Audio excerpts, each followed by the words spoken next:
Assalamualaikum warahmatullahi wabarakatuh. Perkenalkan, nama saya Nata Aina Rizky, mahasiswi Universitas Syah Kuala, jurusan Bimbingan dan Konseling angkatan 20 dengan NPM 2006 1040 30 006. Video ini saya buat untuk memenuhi salah satu tugas mata kuliah saya, yaitu mata kuliah Perencanaan Pelayanan BK di kelas 03. Salam hormat saya kepada dosen pengampu. Yang pertama ada Ibu Jamilah Aini Nasution SPD MPD, kemudian ada Ibu Fitrah Marcella SPD MPD, dan yang terakhir ada Ibu Sri Dasweni SPD MPD. Baik, di sini saya akan menjelaskan tentang program bimbingan konseling berdasarkan asesmen DCM yang telah dilaksanakan di SMP Negeri 1 Darussalam. Langsung saja kita ke topik yang pertama. Di sini ada rasionalisasi. Nah, bimbingan dan konseling saat ini tuh tertuju kepada mengenali kebutuhan peserta didik, orang tua, dan sekolah. Bimbingan dan konseling yang di sekolah memiliki peran penting dalam membantu peserta didik dalam mencapai tugas-tugas perkembangan, sebagaimana yang tercantum dalam standar kompetensi kemandirian peserta didik dan kompetensi dasar atau disingkat dengan SKKPD-nya. Di samping itu, daya dukung SMP Negeri 1 Darussalam dapat dikatakan memadai. Selanjutnya kita masuk ke pembahasan yang kedua, yaitu ada dasar hukum. Nah, dasar hukum yang pertama itu ada Undang-Undang Nomor 20 Tahun 2003 tentang Sistem Pendidikan Nasional atau meliputi pengertian pendidikan dan pendidik. Kemudian undang-undang yang kedua ada Undang-Undang Nomor 14 Tahun 2005 tentang guru dan dosen. Kemudian yang ketiga ada Peraturan Perundang-undangan Republik Indonesia Nomor 74 Tahun 2008 Pasal 54 Ayat 6 tentang beban kerja guru BK dan konselor. Kemudian yang keempat ada Peraturan Pemerintah Pendidikan Nasional Nomor 27 Tahun 2008 tentang standar kualifikasi akademik dan kompetensi konselor. Kemudian yang kelima ada Peraturan Pemerintah Pendidikan Nasional Pasal 22 Ayat 5 tentang penilaian kinerja guru BK dan konselor. Selanjutnya ada Permendikbud Nomor 111 Tahun 2014 tentang bimbingan dan konseling pada pendidikan dasar dan pendidikan menengah. Kemudian ada POPK SMP SMA SMK pada tahun 2016 berdasarkan Dirjen GTK Kemendikbud. Kemudian ada Gubernur dan Kadinas Provinsi, Bupati dan Wali Kota serta Kepala Sekolah. Ke sub yang ketiga kita akan membahas tentang visi dan misi. Yang pertama kita akan membahas visi dari sekolah SMP Negeri 1 Darussalam. Adapun visi sekolah SMP Negeri 1 Darussalam ini ialah menyiapkan generasi yang berkualitas, memiliki dasar keimanan dan ketakwaan, serta mampu menghadapi perkembangan ilmu pengetahuan dan teknologi. Adapun misi dari sekolah SMP Negeri 1 Darussalam ini yang pertama, melaksanakan pembelajaran dan bimbingan secara efektif sehingga setiap siswa berkembang secara optimal sesuai potensi yang dipunyai. Kemudian yang kedua, menumbuhkan semangat keunggulan secara intensif kepada seluruh warga sekolah. Dan misi yang kelima adalah menerapkan manajemen partisipasif dalam melibatkan seluruh warga sekolah dan kelompok yang terkait di dalamnya. Kemudian kita masuk ke visi dan misi bimbingan konseling SMP Negeri 1 Darussalam. Visi bimbingan dan konseling SMP Negeri 1 Darussalam adalah mengembangkan dan mewujudkan layanan bimbingan dan konseling yang profesional dalam memfasilitasi perkembangan peserta didik atau konseli menuju pribadi yang unggul dalam segi pengetahuan, bakat, minat, iptak dan intek, mandiri dan bertanggung jawab. Kemudian misi dari bimbingan dan konseling SMP Negeri 1 Darussalam yang pertama adalah misi pendidikan, kemudian misi perkembangan, misi pengentasan masalah. Baik, selanjutnya kita akan membahas tentang deskripsi kebutuhan. Kebutuhan peserta didik atau konseli dapat diidentifikasikan berdasarkan asumsi teoritik dan hasil asesmen kebutuhan yang telah dilakukan. Dalam melaksanakan tugasnya, guru bimbingan dan konseling terlebih dahulu menyusun daftar kebutuhan atau need assessment, yang mana tujuan penyusunan instrumen tersebut untuk mengetahui kebutuhan dan permasalahan konseli. Angket masalah konseli atau peserta didik pada kelas 9 SMP Negeri 1 Darussalam dibuat dan disusun oleh guru bimbingan dan konseling sesuai dengan lingkungan dan masalah si konseli atau peserta didik di sekolah. Diolah dengan instrumen daftar cek masalah dengan hasil sebagai berikut. Nah, bisa kita lihat pada tabel yang pertama ada profil kelas dari hasil analisa DCM atau daftar cek masalah.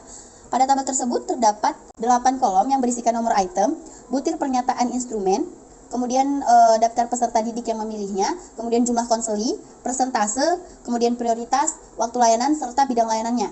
Di sini bisa kita simpulkan bahwasanya pada bidang layanan pribadi sebanyak 214 item, di sini mendapat persentase 10%. Kemudian pada bidang layanan sosial dengan 76 item mendapat persentase 11%. Kemudian pada bidang layanan belajar ada 75 item dengan 75%.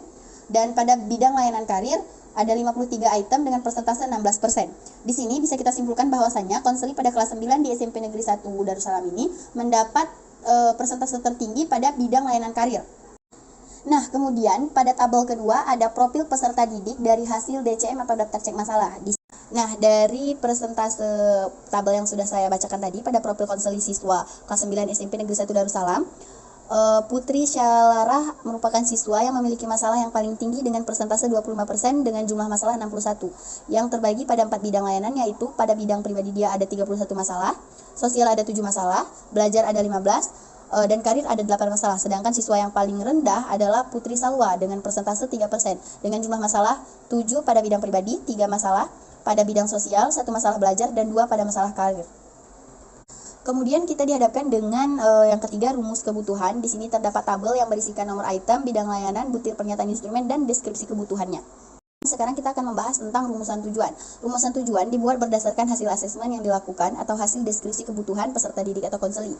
Rumusan tujuan akan dicapai dan disusun dalam bentuk perilaku yang harus dikuasai peserta didik atau konseling setelah memperoleh layanan bimbingan dan konseling.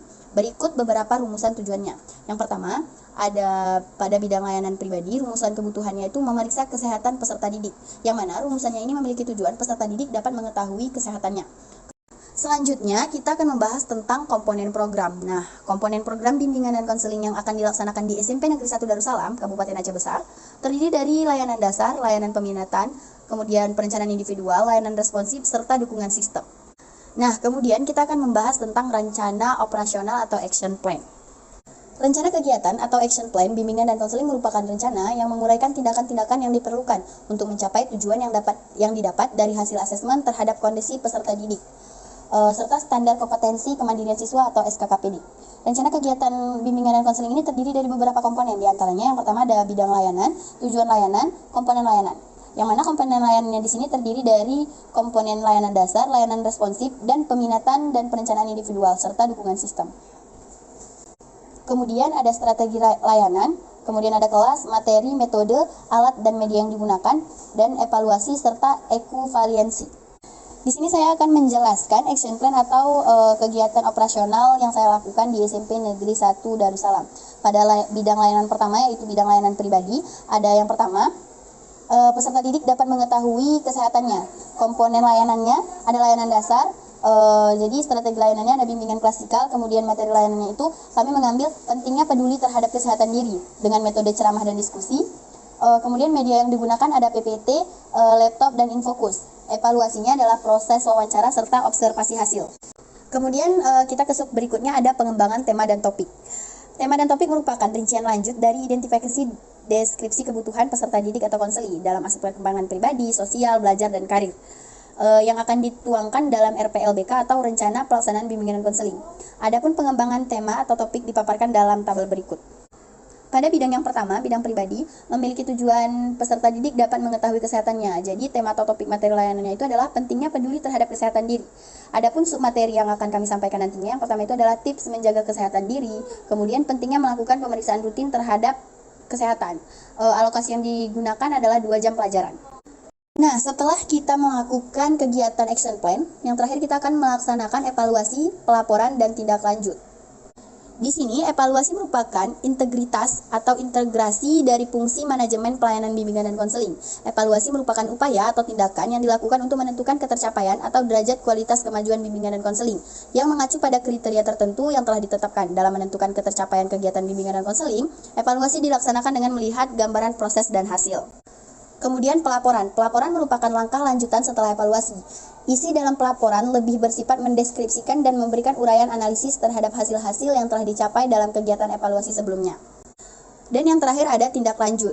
Tindak lanjut dalam kegiatan evaluasi merupakan kegiatan yang dilakukan untuk menindaklanjuti hasil pelaksanaan pelayanan bimbingan dan konseling berdasarkan data dan informasi yang diperoleh dari hasil evaluasi. Guru BK dan konselor dapat memikirkan ulang keseluruhan program yang telah dilaksanakan dengan cara membuat desain ulang atau merevisi seluruh program atau beberapa bagian dari program yang dianggap belum begitu efektif. Selanjutnya di sini saya akan membahas sarana dan prasarana. Perlu kita ketahui, prasarana pokok yang diperlukan ialah ruang bimbingan dan konseling yang cukup dan memadai. Ruang yang dimaksud di sini hendaknya diatur sedemikian rupa sehingga peserta didik yang berkunjung merasa senang dan nyaman. Sedangkan sarana dan prasarana ini berisi fasilitas perlengkapan yang mendukung terhadap keterlaksanaan program bimbingan dan konseling. Sarana yang akan digunakan dalam kegiatan pelayanan bimbingan dan konseling itu meliputi ruangan bimbingan dan konseling, alat tulis kantor, serta paket data. Untuk rinciannya dapat dilihat pada tabel. Setelah kita membahas sarana dan prasarana, alangkah baiknya dan alangkah jelas, agar lebih jelas kita membahas anggaran biaya. Di sini anggaran biaya ini menyesuaikan dengan anggaran sekolah yang dialokasikan untuk kegiatan bimbingan dan konseling dengan rincian kebutuhan. Jadi rencana anggaran berisi uraian kegiatan dan rincian besar anggaran yang dibutuhkan. Jumlah besar anggaran menunjukkan kebutuhan besaran anggaran untuk mendukung keterlaksanaan program bimbingan dan konseling. Baik, demikian presentasi saya mengenai program BK. Saya akhiri. Wassalamualaikum warahmatullahi wabarakatuh.